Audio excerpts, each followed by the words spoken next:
Hello everyone, this is Caroline Varghese और आज हम फिर से एक नए वीडियो के साथ आए हैं। आज हम कुछ नए वर्ड्स सीखेंगे, इंग्लिश के कुछ नए वोकैबुलरी सीखेंगे जो आपके लिए बहुत यूज़फुल होंगे, चाहे आप किसी इंटरव्यूज़ में बैठे हो या आप किसी एग्जामिनेशन के लिए प्रिपेयर कर रहे हो, क्योंकि ये सारे ही वर्ड्स आपके इंग्लिश के न्यूज़पेपर से लिए गए हैं। एंड क्योंकि ये न्यूज़पेपर से लिए गए हैं, यूजुअली इंग्लिश न्यूज़पेपर्स से आपके अनसीन पैसेजेस आते हैं, आर्टिकल्स जो होते हैं उनको अनसीन पैसेजेस में फॉर्मेट करते हैं। एट टाइम्स आपको इंग्लिश ग्रामर में भी ये वर्ड्स दिखाई देंगे। एंड ये क्योंकि हॉट टॉपिक्स में से लिए जाते हैं, तो ये आपको इंटरव्यू में भी अगर आपको इनके बारे में बात करनी होगी, इसके बारे में कोई ओपिनियन पूछा गया या फॉर दैट मैटर किसी भी टॉपिक के बारे में ओपिनियन पूछा गया, तो ये ऐसे वर्ड्स हैं जो आप कहीं भी यूज़ कर सकते हो, क्योंकि मीनिंग्स बहुत ही कॉमन है।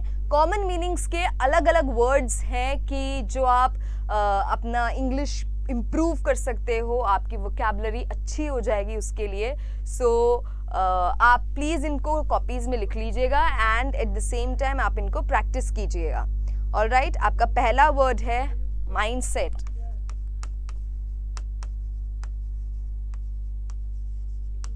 माइंडसेट का मतलब है इंग्लिश में, हिंदी में मानसिकता। माइंडसेट को हम हिंदी में बोलते हैं मानसिकता, जिसका मतलब है कि कोई भी जो एटीट्यूड होता है या इंसान की जो मेंटालिटी होती है, हम उसको इंग्लिश में माइंडसेट, एक दूसरा वर्ड है मेंटालिटी के अलावा। एट द सेम टाइम मानसिकता को जो हम हिंदी में बोलते हैं मानसिकता, उसको हम इंग्लिश में बोलते हैं माइंडसेट। ठीक है, तो आपका पहला तो सिनोनिम मैंने आपको बता ही दिया, मेंटालिटी है ना। सेकंड है आपका आउटलुक, थर्ड है आपका वे ऑफ थिंकिंग।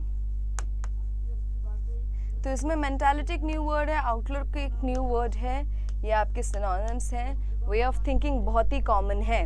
अब आपके इसके एंटोनिम्स क्या होंगे? एंटोनिम्स होंगे certainty,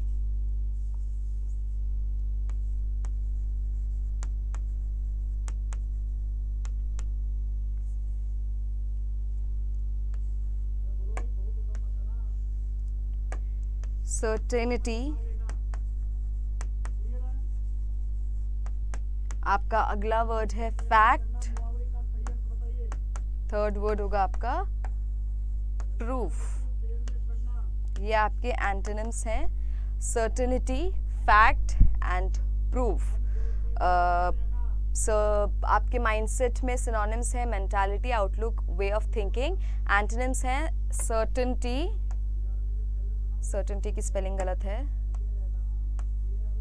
certainty, fact and proof. Alright, अब इसका एग्जाम्पल क्या हो सकता है? इसका एग्जाम्पल हो सकता है you cannot change a persons mindset.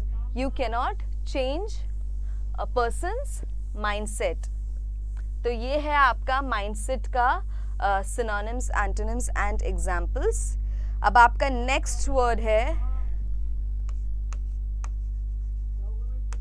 Patronage. Patronage, patronage को हम हिंदी में बोलते हैं संरक्षण।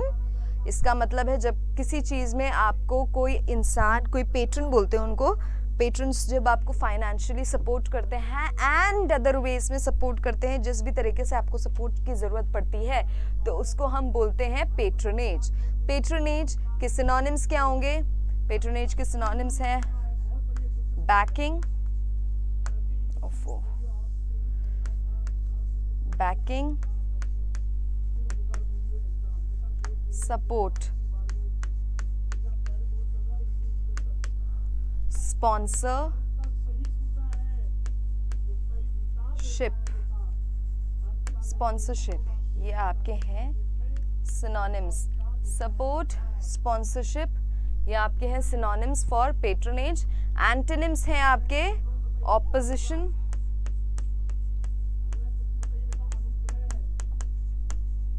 कंपटीशन,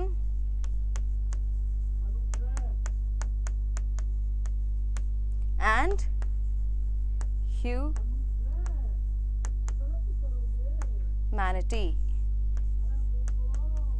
ये आपके एंटोनिम्स हैं opposition, composition and sorry,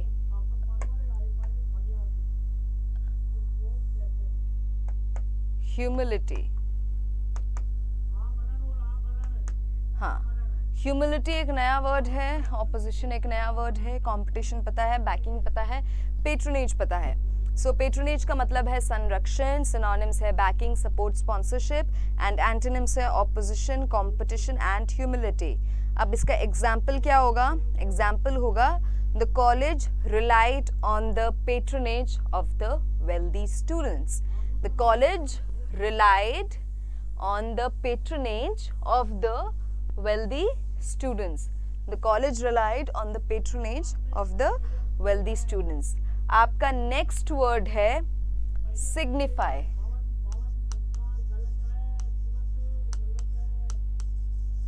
signify का मतलब है सूचित करना। signify का मतलब है हिंदी में सूचित करना। एग्जाम्पल क्या, सिनोनिम क्या होगा? indicate, denote, mean, ये आपके सिनोनिम्स हैं जिसमें से इंडिकेट एंड डिनोट नए वर्ड्स हैं। सिनोनिम्स हैं आपके इंडिकेट एंड डिनोट जो नए वर्ड्स हैं, एंड सिग्निफाई का मतलब है सूचित करना। अब एंटोनिम्स क्या होंगे सिग्निफाई के? सिग्निफाई के एंटोनिम्स हैं कंसील, हाइड,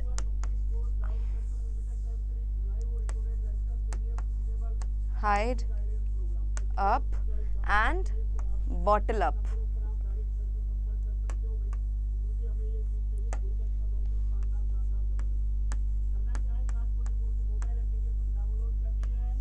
Bottle up ये आपके हैं antonyms, conceal, hide up and bottle up. तो ये आपके सिग्निफाई के एग्जाम्पल्स हैं।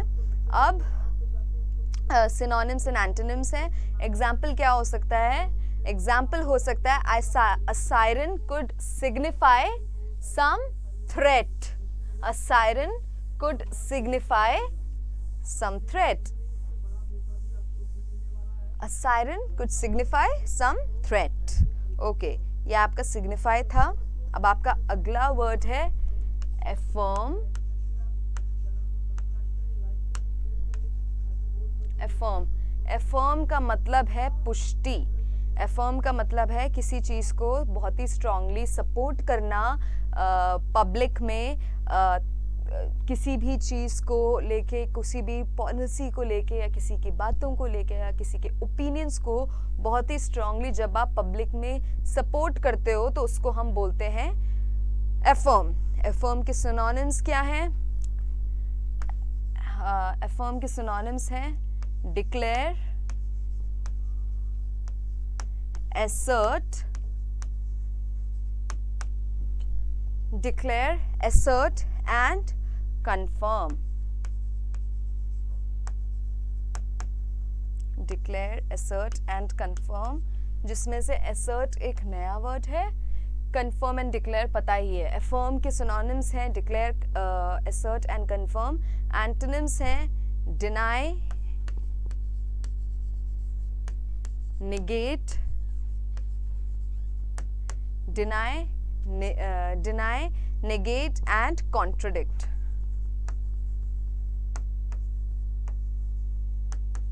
deny, negate and contradict ये आपके antonyms होंगे affirm के। negate एक नया वर्ड है, contradict एक नया वर्ड है। deny, negate and contradict ये आपके affirm के synonyms and antonyms है। अब example क्या होगा? it is sufficient to affirm the categories. It is sufficient to affirm that the categories exist. Yeah, it is sufficient to affirm the policy. It is sufficient to affirm the policy. अब आपका अगला word है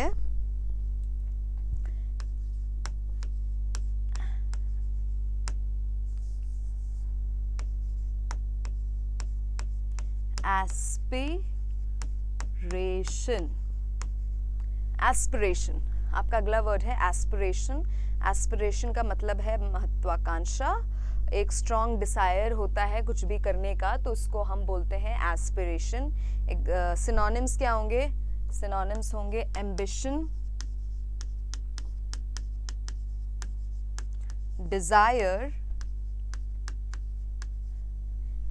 ambition, desire and आपका third जो बहुत ही common है, dream. ये आपके हैं सिनोनिम्स, एम्बिशन, डिजायर, ड्रीम, जिसमें से एम्बिशन और डिजायर आपके नए वर्ड्स हैं। एंटोनिम क्या होगा? एंटोनिम होगा लेजी। एंटोनिम्स एस्पिरेशन के होंगे lazy, dislike, lazy and dislike, ये आपके एंटोनिम्स हैं एस्पिरेशन के। ये है आपके सिनोनिम्स एंड एंटोनिम्स एस्पिरेशन के। अब इसका एग्जाम्पल क्या हो सकता है? एग्जाम्पल हो सकता है democracy is the aspiration of the people. Democracy is the aspiration of the people. Democracy is the aspiration of the people. तो आज के हमारे ये 5 वर्ड्स थे। हमारा पहला वर्ड था माइंडसेट, मानसिकता। दूसरा वर्ड था पेट्रोनेज। तीसरा वर्ड था affirm.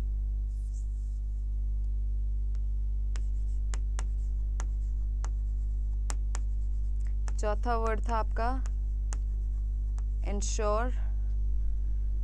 Mindset, patronage, affirm, ensure and signify. ये आज के आपके 5 वर्ड्स थे। प्लीज़ आप इनको कॉपीज में लिख लीजिए। एट द सेम टाइम अगर आप इनको लिख लेंगे तो आप इनको वापस से प्रैक्टिस कर पाएंगे, है ना, और आप समझ पाओगे, आप एक बार रीड कर पाओगे, आप एट टाइम्स इन वर्ड्स के बारे में सेंटेंसेस बना पाओगे, क्योंकि काफ़ी क्लासेस हो गई हैं तो सारे ही वर्ड्स के सेंटेंसेस आप एक दिन में नहीं बना सकते।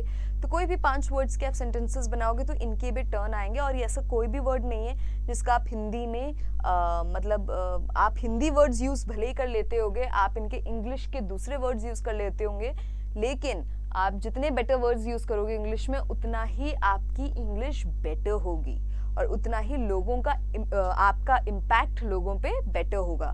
सो ये बहुत ही ज़रूरत की चीज़ है कि आप जो है वो इसको कर पाओ, मतलब आप यूज़ कर पाओ ऐसे इंग्लिश के वर्ड्स को।